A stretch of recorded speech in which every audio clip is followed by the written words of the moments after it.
So I apologize for starting this video on a negative note, but I would like to tell you that your board is not your safety net. In many organizations, if you look at it keenly, your board is your biggest hidden risk. And no, I don't mean fraud, and I don't mean scandals, and I don't even mean bad people. I mean well meaning, respectable, credential board members who are quietly making your organization unfundable. So stay with me, because by the end of this video, you'll never look at the board of governance the same way again. So let's go in. If you're new here, welcome. I have spent almost 2 decades in nonprofit financial leadership, sitting in the intersection of boards, donors, auditors, funders, and executive teams, and also myself sitting in some of these boards and even chairing the finance committees of these boards of nonprofits. And I have worked with organizations to their growth, and I have sometimes come in when things were not so good. And this is what I have learned. Most nonprofits' risk does not live in the numbers. It lives in the governance behavior. So today we are talking about why your board might be a bigger risk than you think, and what funders can see long before you do. And I am talking as someone who has had all the hats. I have reported to the board members, and I have also been responsible for reviewing reports that are coming from staff. So stick around, because at the end, I'm going to share the one board behavior that makes funders quietly back away without ever telling you why. So let's look at some of the myths.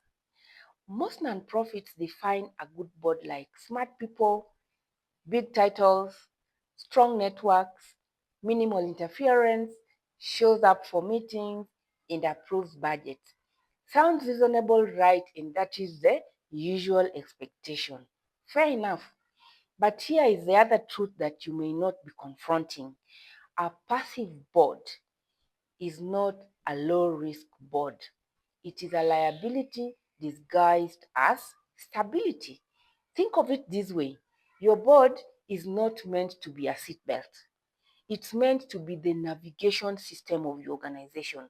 And so, too many nonprofits are proudly driving around a maze without with the GPS turned off, because no one wants to rock the boat. We have a board, good, full, they have received the reports. So we've done our quarterly meetings, fair enough. So let me pull just the curtain back.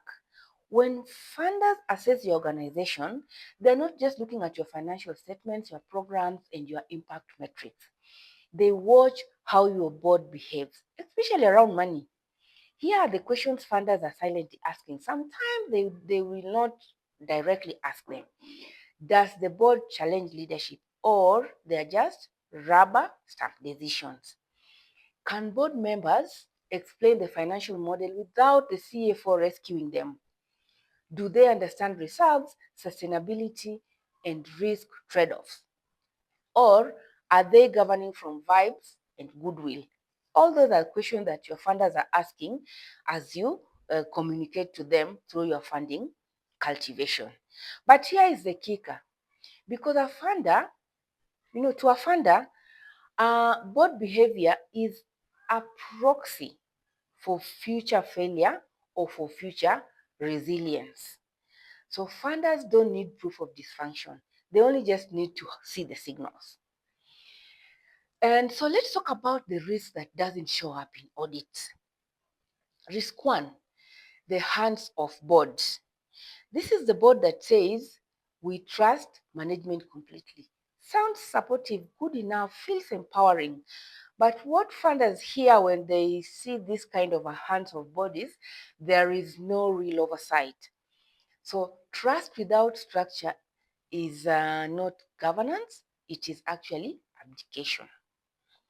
The second risk is that there are these boards that avoid financial discomfort.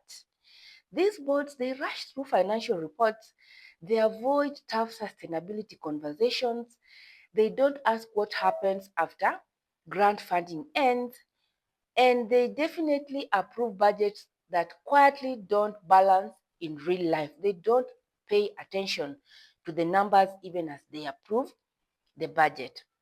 And this is how nonprofits end up operationally optimistic and financially fragile. And funders can spot this instantly. The third risk is that there is a board that confuses reputation with competence.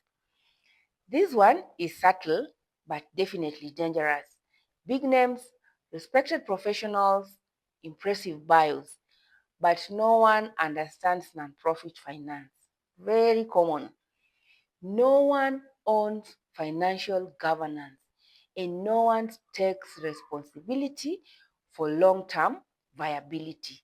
This is now what I call borrowed credibility.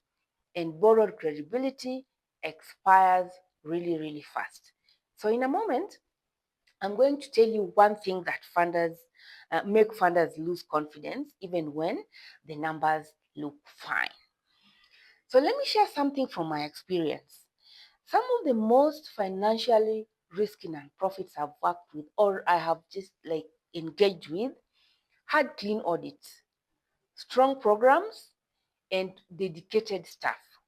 But their boards were conflict avoidant, financially disengaged, and unclear on their role in sustainability.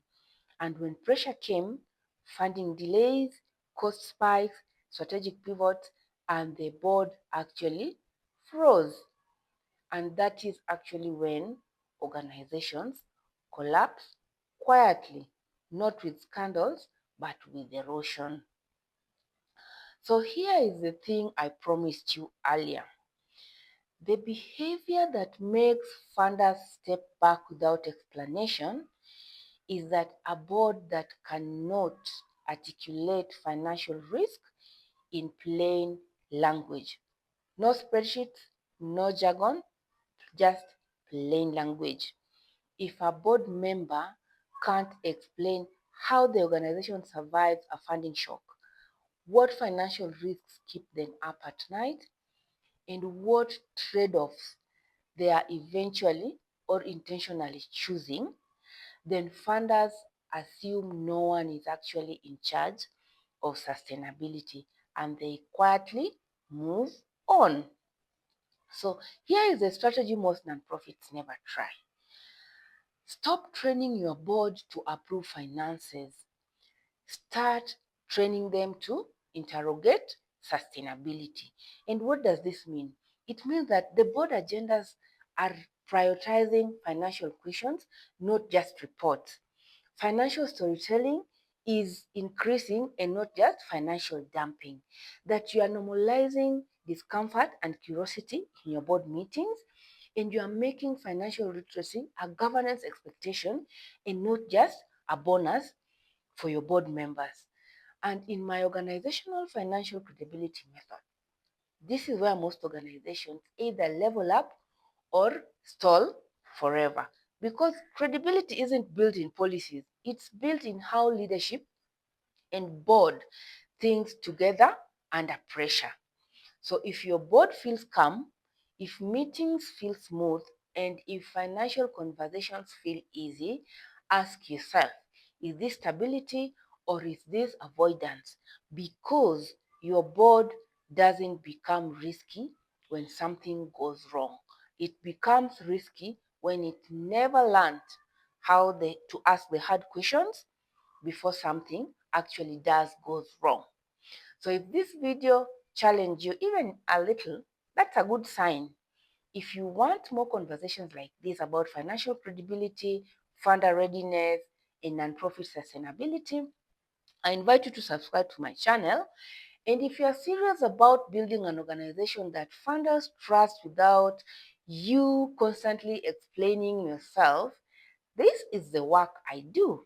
I will see you in the next video and thank you for watching.